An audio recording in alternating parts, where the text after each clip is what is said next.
Assalamualaikum warahmatullahi wabarakatuh. Perkenalkan, saya Revi Henita Dwi Muin sebagai guru, dan di sini saya ditemani oleh siswa-siswa saya. Yang pertama yaitu Imam Prastio, Dwi Ayun Tias, Nia Sylvia. kami dari SMK Negeri 1 Lelea siap mengikuti Camp Kreativitas Guru SMK Indonesia bidang Urban Agrikultur tahun 2021. Nilea bisa! Budidaya ikan dalam ember atau sering kita sebut sebagai budik damber belakangan ini menjadi populer di kalangan masyarakat. Mengapa? Karena dengan teknik budik damber ini kita bisa membudidayakan ikan sekaligus bercocok tanam secara aquaponik. Selain itu, kita juga bisa membudidayakan ikan tanpa harus terhalang oleh lahan yang terbatas. Budidaya ikan dalam ember atau budik damber ini merupakan hasil temuan dari salah satu dosen budidaya perikanan, yaitu Bapak Juli Nur Sandi, SPI MSI dari Politeknik Negeri Lampung. Nah, kali ini kita akan membudidayakan ikan lele dan juga tanaman kangkung. Pemilihan ikan lele dalam budik damber ini dikarenakan ikan lele merupakan salah satu jenis ikan yang tahan dengan kadar oksigen yang rendah. Selain itu, kita juga menggunakan tanaman kangkung dan media tanam arang. Alat dan bahan yang diperlukan untuk budidaya ikan dalam ember. Yang pertama yaitu ada ember dengan kapasitas air 80 liter. Selanjutnya ada gelas plastik yang digunakan untuk menggantung tanaman kangkung sebagai aquaponik. Ada arang. Arang ini digunakan sebagai media tanam kangkung. Selain itu, arang ini juga berfungsi untuk menetralisir racun dalam air. Selanjutnya, ada batang bawah kangkung yang berakar, ikan lele dengan ukuran 5-12 cm, kemudian ada serok ikan. Probiotik ini digunakan untuk menumbuhkan pakan alami pada air untuk ikan. Selain itu, probiotik ini juga untuk menjaga kondisi air agar tetap kondusif. Ada alat bor, di mana alat bor ini digunakan untuk melubangi tutup ember.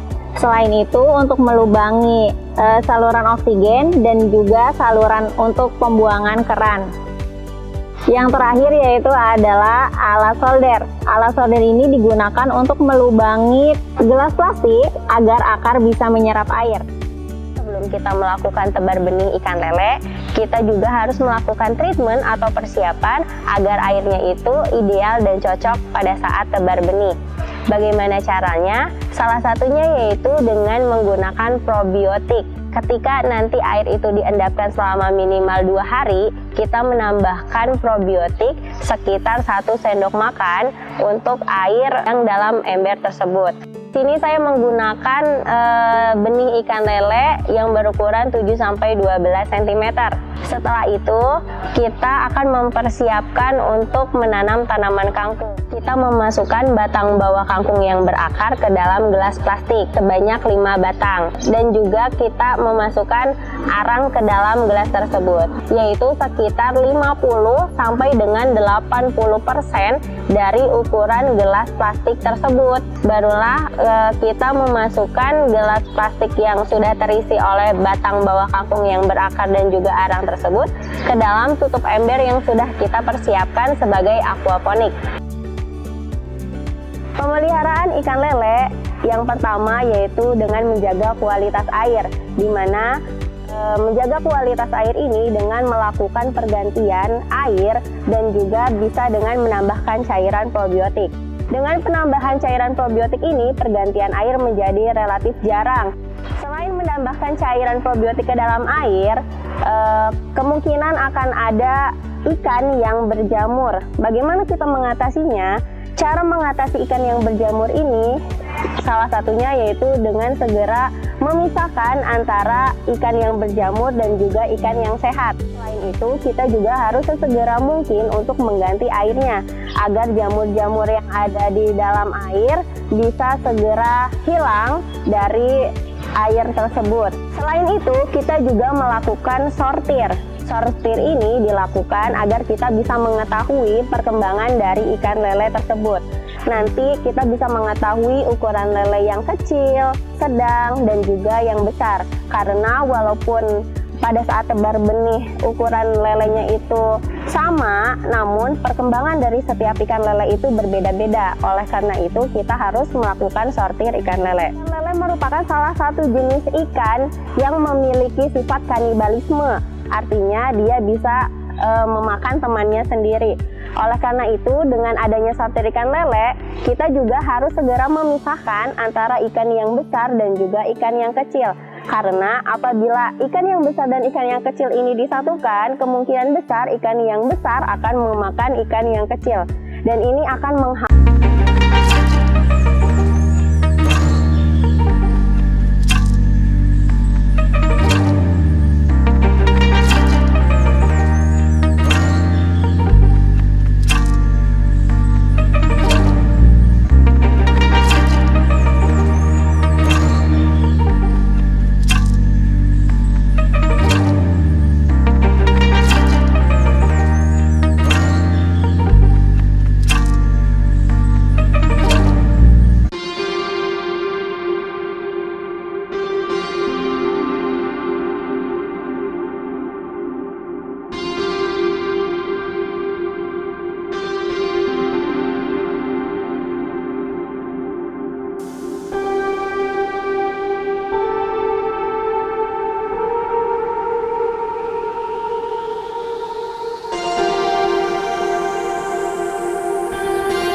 maksimal 4 bulan dari masa tebar benih. Langkah-langkah yang pertama yaitu kita melakukan pembuangan air melalui saluran keran yang ada di bawah ember. Nah, setelah airnya sudah surut, barulah kita menyerok ikan tersebut untuk dipisahkan ke wadah yang lain. Kangkung membutuhkan waktu sekitar 2 minggu setiap kali panen, dan ikan lele membutuhkan waktu minimal 2 bulan. Artinya pada saat 1 kali panen ikan lele, maka kangkung kita bisa katakan sudah melakukan pemanenan selama 4 kali. Sistem COD ini belakangan ini menjadi sangat populer di masyarakat karena selain memudahkan untuk pembeli, sistem COD ini juga meminimalisir untuk kegiatan masyarakat atau aktivitas masyarakat di luar rumah selama masa pandemi. Jadi apabila kita samakan waktu pemanenan kangkung dengan ikan lele yaitu selama 2 bulan, maka kita bisa menghasilkan kangkung yaitu sebanyak sekurang-kurang-kurangnya ada 20 ikat kangkung. Nah, selanjutnya untuk ikan lele tersendiri 1 kilonya itu berisi sekitar 8 ekor ikan dengan ukuran yang sama, yaitu dengan panjang sekitar 18-23 cm. Itulah seputar Budik Damber dari mulai alat dan bahan, cara penanaman dan tebar benih, pemeliharaan, pemanenan, dan sampai pada tahap pemasaran. Bagaimana? Sangat menarik bukan? Selamat mencoba untuk teman-teman semuanya. Terima kasih. Wassalamualaikum warahmatullahi wabarakatuh.